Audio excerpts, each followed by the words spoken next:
जनक सुता जग जननी जानकी अतिशय प्रिय करुणा निधान की। जानकी जी जो हैं वह भगवान की अतिशय प्रिय है, बिल्कुल हृदय के समान प्रिय। कैसी हैं, उनका जन्म कैसे हुआ, किस तरह से रही, किस तरह से उनका जीवन बीता और किन किन परिस्थितियों में प्रभु के साथ रही, वह कभी निकली भी उनके हृदय से या हमेशा जीवन पर्यंत भगवान के साथ ही रही, ये सब बातें विचारणीय हैं।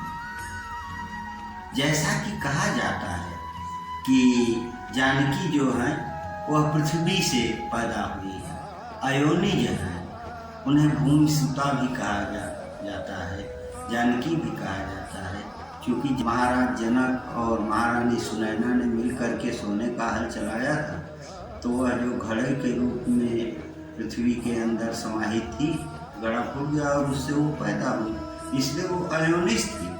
लेकिन उनका जो लालन पालन जिस ढंग से हुआ था महाराज जनक के यहाँ, वह किसी भी तरह से अपने सगी पुत्री के से पृथक नहीं था और बिल्कुल वह प्राणों से बढ़ करके महाराज जनक जी सीता को मानते थे। जानकी कैसी थी, उनका लालन पालन किन परिस्थितियों में हुआ था, इसका अंदाज इस बात से लगाया जा सकता है कि पलगहि ते पुनि चढ़ी हिडोरा और सिय न धरी पगयवनी कठोरा। कितना लालन उनका प्यार से पालन हुआ होगा, आप लोग कल्पना नहीं कर सकते। व्यक्ति आज के युग में कोई कितना भी अपनी पुत्री को चाहे, कितना भी वह सुख सुविधा का प्रबंध कर दे, फिर भी वह ऐसी परिस्थिति नहीं कर सकता जैसा कि जो तुलसीदास जी ने जो है वर्णन किया है कि पलंग ते पुनि चढ़ी हिडोरा सिय न धरी पगयवनी कठोरा। इतनी सुख सुविधाएं थी महाराज जनक जी के यहाँ कि सीता जी को कभी भूमि पर पैर रखने की आवश्यकता नहीं पड़ती थी। पलंग से जब वह उतरती थी तो सीधा झूले पर जो है वो आरूढ़ हो जाती थी, बैठ जाती थी। इस तरह की सुख सुविधाएं जो है उनके जीवन में थी। और वही सीता जी जब अयोध्या आती हैं तो फिर वो जो है सारे कार्यों को स्वयं करती हैं कि करहि बहुत सेवक सेवकाई, सिय जेवन निज हाथ बनाई, और जे वही राम सिय अजवाए, घरी जाय जम पलक सुहाए।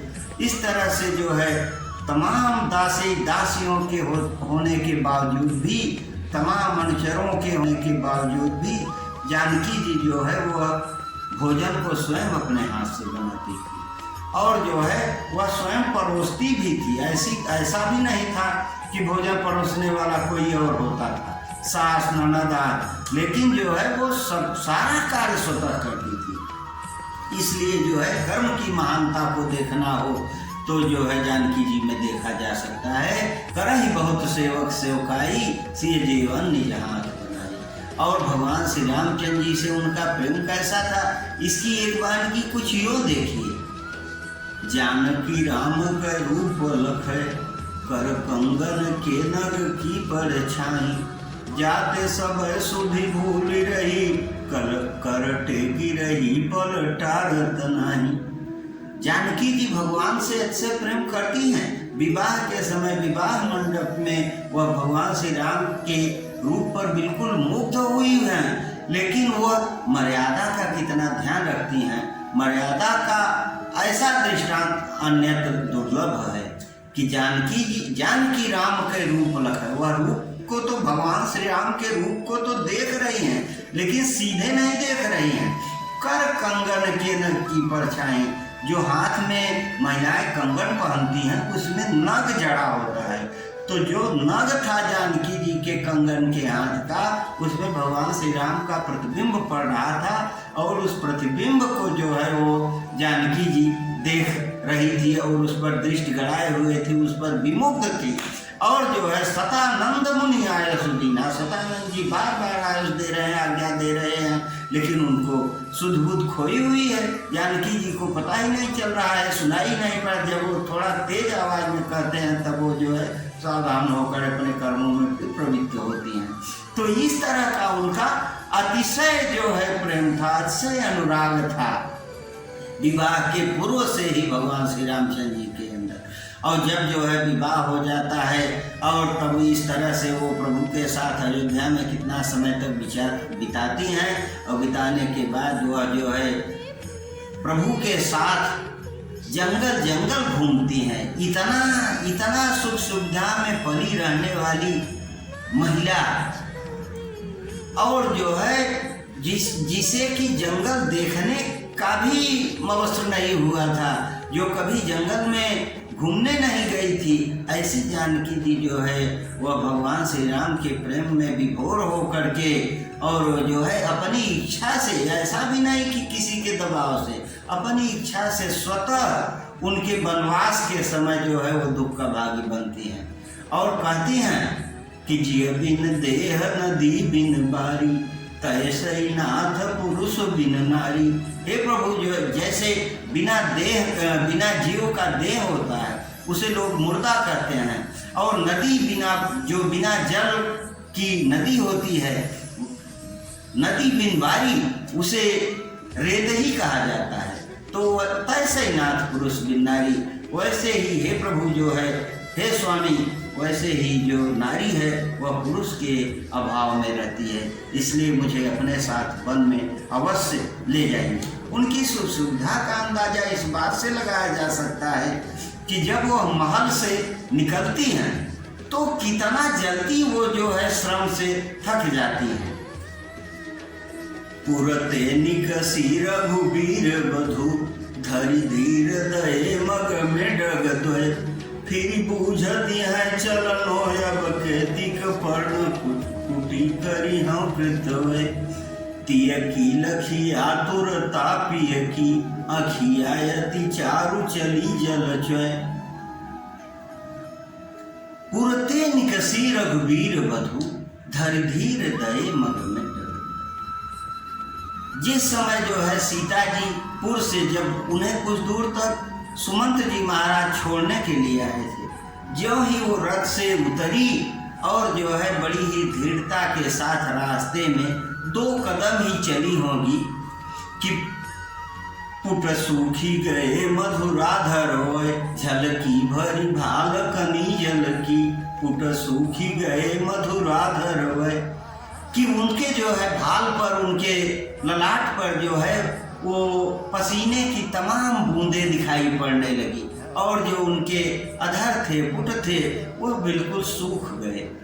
और इसके बाद वह जो है अपने पति प्रियतम भगवान श्री रामचंद्र जी से पूछती हैं कि अभी कितना दूर चलना है, कहाँ पर पर्णकुटी बनाएंगे। तिय की लखी आतुर तापिय की, अखियायति चारु चली जल चय। ऐसी उनकी आतुरता को देख करके प्रियतम भगवान श्री रामचंद्र जी के सुंदर नेत्रों से बारंबार जो है जल झरने लगा, प्रवाहित होने लगा। तो ऐसी वो थी हमारी जानकी जी। और वो जो है इसके बावजूद भी जंगल जंगल सारा जो है समय उम्र भर वो जो है जंगलों में घूमती रही, भटकती रही, अपने प्रिय का जो है कार्य वह संवारती रही, और बिना किसी भेदभाव के वह सभी दुखों में सुखों में समान भाव रखते हुए अपना एक आदर्श स्थापित करती रही। भगवान श्री रामचंद्र जी का क्या दृष्टिकोण है उनके प्रति, इसे देखते ही बनता है कि यहाँ सब तेरो ही हो, मेरे ही की बात। उनकी यह स्थिति हो जाती है कि जो है वो रामचंद्र जी कहते हैं कि हे प्रिय, मैं तुम्हारे बारे में क्या कहूँ, वह तो तुम्हारा हृदय ही बता देगा कि मैं किस स्थिति में हूँ और किस जो है दुख में पड़ा हुआ हूँ, और किस तरह से तुम्हारे वियोग में मैं बिलप रहा हूँ। तो इस तरह से जानकी जी बारंबार रहते हुए और अनेक कष्ट सहते हुए और अपने जीवन का वो जो है समय बिता रही है। और वो जो है देखिए पर कभी हार नहीं मानती। उनकी स्थिति लंका में उन्होंने कभी भोजनात नहीं किया। उनकी स्थिति ऐसी हो जाती है कि गोस्वामी जी को लिखना पड़ता है कि अब जीवन की है कभी आस न कोय, कन गुड़िया की मुदरी कगना हो। ऐसी स्थिति बन जाती है। बसने पड़ धूसरे घृतय के बेड़ी कि उनका जो वस्त्र है वह बिल्कुल एक वस्त्र ही में उन्होंने पूरा जब तक लंका में रही वो अपना जीवन बिताती रही और कभी बालों को नहीं संवारा नहीं बांधा। इसलिए कहा कि बसने पड़ धूसरे घृतय के बेड़ी। भवभूति ने जो है उत्तर रामचरित में लिखा। तो ऐसी सीता जी हैं और बार बार जो है वो फिर भी वो हार नहीं मानती। रावण उन्हें कितना भी प्रलोभन देता है, यहाँ तक कह देता है कि मंदोदरी आदि सब रानी तो अनुचरी करो पर मोरा एक बार विलोक मोरा। रावण यहाँ तक प्रलोभन दे देता है, कहता है कि यह जो मंदोदरी आदि हमारी पटरानियां हैं या इन सबको तुम्हारी अनुचरी मैं जो है सेविका बना दूंगा और केवल तुम एक बार मेरी ओर देखो। लेकिन जानकी जी के ऊपर इसका कभी कोई प्रभाव नहीं पड़ता। वो सीधा कहती हैं कि सुन दसमुख खद्योत प्रकाशा कबहू नलनी करे विकासा। अरे मूर्ख दशानन, क्या कभी जो है जुगनू के प्रकाश में कमल खिलता है? कमलनी कहीं खिलती है? तो ऐसा वो जब वह डांटती हैं तब जो है वो भले ही रावण अब तलवार लेकर उन्हें मारने के लिए दौड़ता है लेकिन जो है वो कभी डरती नहीं है और अपने पक्ष पर बिल्कुल अडिग रहती हैं। वो सीधा कहती हैं कि प्रभुज कर समदस कंधर और सो भुज कंठ की तव अस घोरा सुनसठ यस प्रवान प्रण मोरा। कि जो है मैं या तो तुम्हारे तलवार के द्वारा मारी ही जाऊंगी या भगवान श्री रामचंद्र जी के ही गले का हार बनूंगी मैं, जो कि हमारे प्रियतम हैं। पर तुम जो है ऐसी भूल मत करो, तुम ऐसा मत सोचो कि मैं कभी भी जो है तुम्हारी हो सकती हूँ। इस तरह से जानकी जी बिल्कुल ही अपने पक्ष पर अडिग रहते हुए और अपना प्रण निभाते हुए वह लंका में रहती हैं। जबकि वह आदि शक्ति हैं। आदि शक्ति जय जग उपजाया सोई अवतरे मोर यह माया। वह आदि शक्ति हैं जिन्होंने सारे संसार को प्रकट किया है। वही जो है वो सीता के रूप में अवतरित हुई है। सीता क्या है? सीता शीत है। जब जो भूमि के अंदर नमी रहती है, शीत रहती है, उसके कारण उनका प्रादुर्भाव हुआ है। जाना जा सकता है, इस बात पर गौर किया जा सकता है कि सारी सृष्टि का निर्माण उसी नमी के कारण होता है।